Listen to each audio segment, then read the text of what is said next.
നിങ്ങളുടെ favourite shows ഇനി ഒരിക്കലും മിസ്സാവില്ല. ഇപ്പോൾ C5 കാണും നിങ്ങളുടെ ഫേവറേറ്റ് ഷോ തികച്ചും സൗജന്യമായി.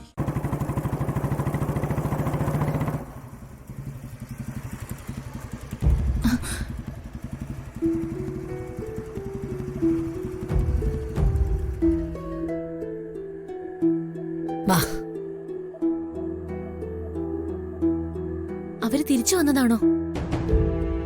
വിളിക്കട്ടെ, എന്നിട്ട് തുറന്നാ മതി.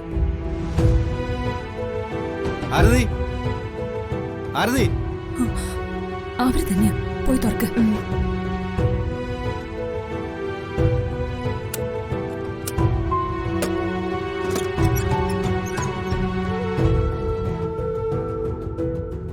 നിങ്ങള് മാത്രമേ ഉള്ളോ?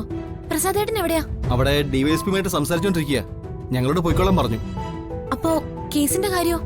അതൊക്കെ കള്ളക്കേസാണെന്നേ. ഡിവൈഎസ്പി സാറിന് എല്ലാം മനസ്സിലായി. അതാ വെറുതെ വിട്ടത്. സംസാരിച്ചെല്ലാം ക്ലിയർ ചെയ്തിട്ട് വലിയേട്ടൻ ഇങ്ങ് വരും.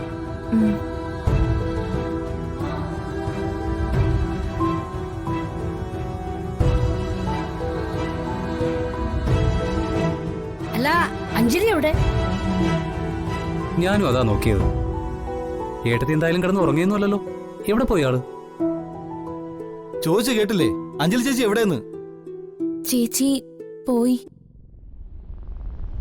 പോയെന്നോ? എങ്ങോട്ട്?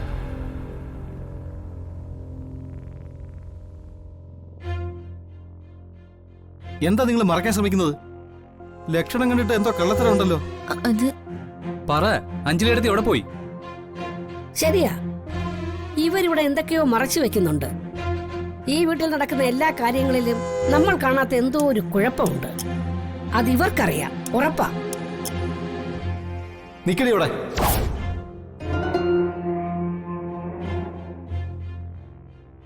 എന്താ കാര്യം എന്ന് പറഞ്ഞു, ഇല്ലെങ്കിലുണ്ടല്ലോ.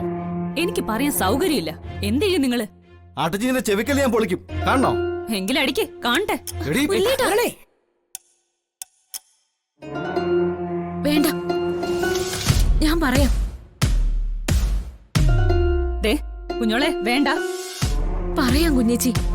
എന്തായാലും ഈ രഹസ്യങ്ങൾക്കൊന്നും അധികം ആയുസില്ല. നാളെ വല്യേച്ചി അവിടെ ചെല്ലുമ്പോ തന്നെ എല്ലാവർക്കും എല്ലാം മനസ്സിലാവും. കാര്യം പറ ആര്യ. ആര്യയല്ല ഞാൻ, സൗഭാഗ്യ.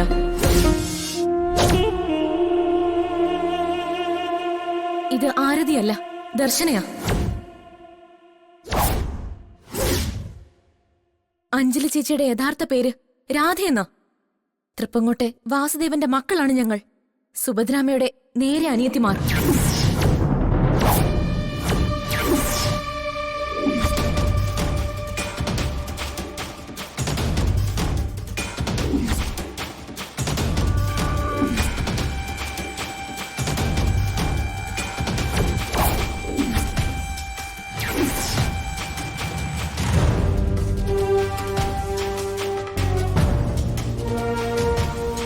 എന്താ ഈ പറയുന്നേ?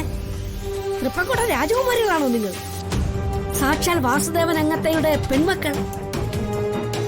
അതെ, ഇത്രയും കാലം ഞങ്ങൾ പേരും മാറ്റി ഒളിച്ചു ജീവിക്കുകയായിരുന്നു. ആരെയും പറ്റിക്കാനൊന്നുമല്ല, കോട്ടയ്ക്കൽ മേഘനാഥൻ എന്ന ശത്രുവിൽ നിന്നും രക്ഷ നേടാൻ. ഇപ്പൊ കാര്യങ്ങൾ മനസ്സിലായി. കൊച്ചുകുട്ടികളായിരുന്നെങ്കിലും ഞങ്ങളും തൃപ്പങ്കോട്ടുകാരല്ലേ. അവിടുത്തെ കഥകൾ മറക്കാൻ പറ്റുമോ? എന്നാലും ഒരിക്കലും നിങ്ങളെ ഞങ്ങൾ തിരിച്ചറിഞ്ഞില്ല എന്നുള്ളത് അത്ഭുതകരമായിരിക്കുന്നു. അപ്പോ അഞ്ജലി എന്ന രാധചേട്ടത്തി ശ്രീമൂലസ്ഥാനത്ത് ഉടവാളെടുക്കാൻ പോയതാണല്ലേ? അതെ.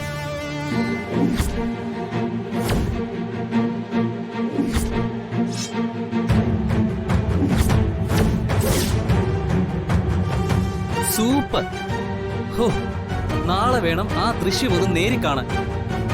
ആലോചിക്കുമ്പോ തന്നെ ഏത് രോമാഞ്ചം വരിക.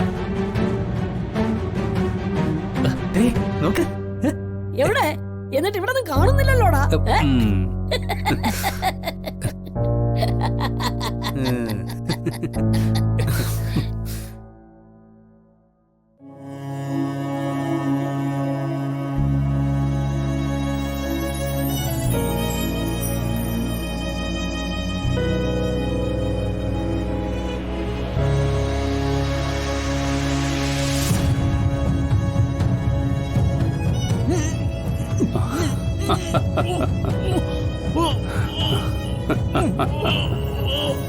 ഏയ്, കിടന്ന് പിടയ്ക്കണ്ട.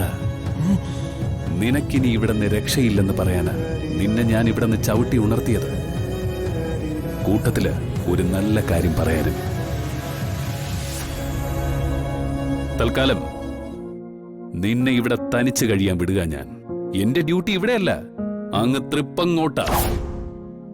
നിന്റെ ഭാര്യ ഉണ്ടല്ലോ, നീയൊക്കെ അഞ്ജലി എന്ന് വിളിക്കുന്ന എന്റെ രാധ, അവളും പോയിട്ടുണ്ട് തൃപ്പങ്ങോട്ടേക്ക്. ഞാൻ അന്വേഷിച്ചു. ആ വക്കീൽ വന്നവളെ കൊണ്ടുപോയിരിക്കുക, നാടിനും നാട്ടുകാർക്കും വേണ്ടി. തൃപ്പങ്ങോട്ട് ഉത്സവം പൂർത്തിയാകണമെങ്കിൽ അവൾ ഉടവാൾ പൂജ ചെയ്ത് പൂർണ്ണകുംഭ പ്രദക്ഷിണം ചെയ്യണമെന്നാണ് സങ്കല്പം. അല്ല, സ്വന്തം നാടല്ലേ, നിനക്കറിയാത്തതൊന്നും അല്ലല്ലോ തൃപ്പങ്ങോട്ടെ ചടങ്ങുകൾ. പക്ഷേ നിന്റെ ഭാര്യയായിരുന്ന രാധയാണ് അത് നടത്തേണ്ടതെന്ന് മാത്രം അറിഞ്ഞില്ല അല്ലേ? ആ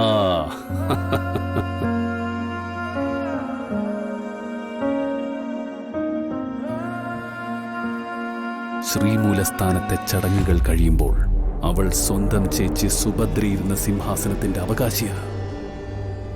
അതായത് നിന്റെ ഭാര്യ എന്റെ ഭാര്യ ഇരുന്ന സിംഹാസനത്തിൽ ഇരിക്കുമെന്നർത്ഥം.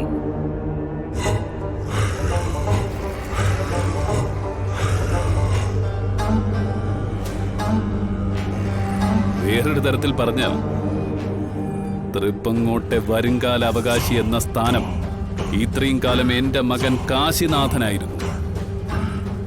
ഇനി മുതൽ ആ അവകാശി നിനക്കവളിൽ പിറന്ന സന്തതിക്ക, ആ അച്യുതിന്. അത് ഞാൻ സമ്മതിക്കുമെന്ന് നീ കരുതുന്നുണ്ടോ?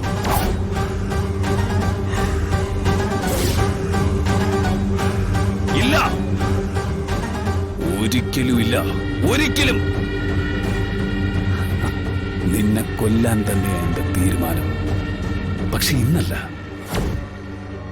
ആദ്യം അവളെ, ഞാൻ മോഹിച്ച, എന്നെ വഞ്ചിച്ച രാധയെ,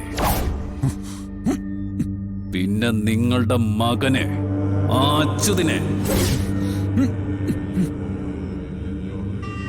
ഒടുവിൽ നിന്നെ എന്ത് വേണമെന്ന് ഞാൻ തിരികെ വന്നിട്ട് തീരുമാനിക്കാം. എന്ത് പറയുന്നു ഇപ്പോഴീ മേഘനാഥനെ പറ്റി?